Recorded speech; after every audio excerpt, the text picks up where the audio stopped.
আসসালামু আলাইকুম প্রিয় দর্শক, আজকের পর্বে করে দেখাবো দেশি মুরগির মাংস রান্না। মুরগির মাংস কিন্তু কম বেশি আমরা সবাই রান্না করতে পারি।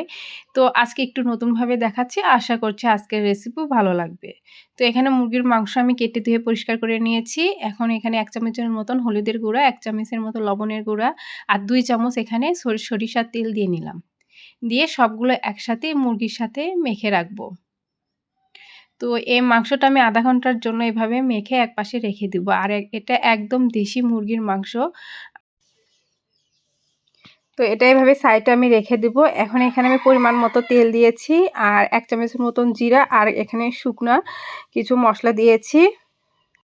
তো সবগুলো গরম মসলা এখানে দিয়েছি আর এখানে বেশ কিছু পেঁয়াজ কুচি আর এখানে কাঁচামরিচ কুচি দিয়ে দিলাম। দিয়ে সবগুলো একসাথে আমি কিছুক্ষণ এটা ভেজে নিব। তবে পেঁয়াজটা একদম বেশি ভাজা যাবে না। আর পেঁয়াজটা একটু আমি মোটা করে কেটেছি। তো এভাবে নেড়েচেড়ে এটা আমি ভেজে নিচ্ছি।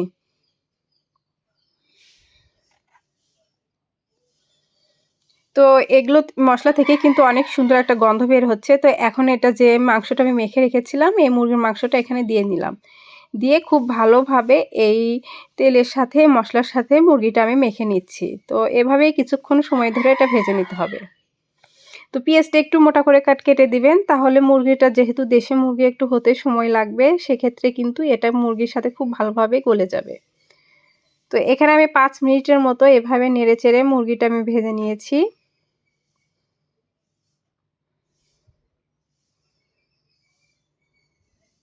তো এখন এর মধ্যে আমি পেঁয়াজ আমি বেটে রেখেছিলাম, সেটা আমি ২ চামচের মতো পেঁয়াজ বাটা এখানে দিয়ে দিলাম। তো এই পেঁয়াজ বাটা দেওয়ার কারণে এখন অন্য যে পেঁয়াজগুলো আছে এটা একদম এর সঙ্গে নরম হয়ে যাবে আর মুরগিটা অনেকটা সফট হয়ে যাবে।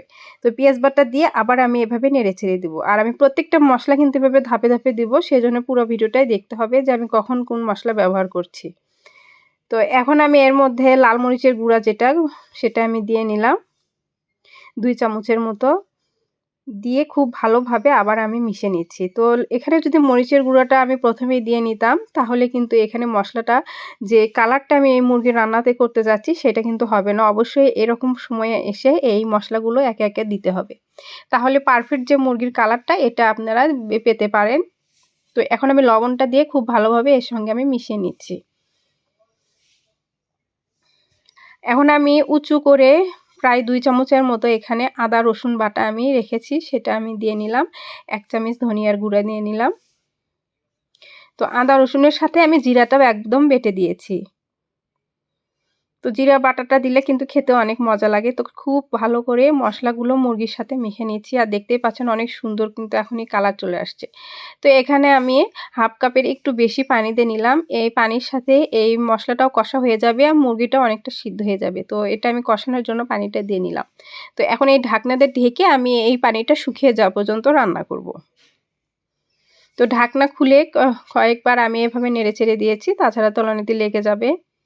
আর এখানে কিন্তু পেঁয়াজটাও গলে আসছে আর ঝোলটাও কিন্তু গ্রেভি হয়ে যাবে।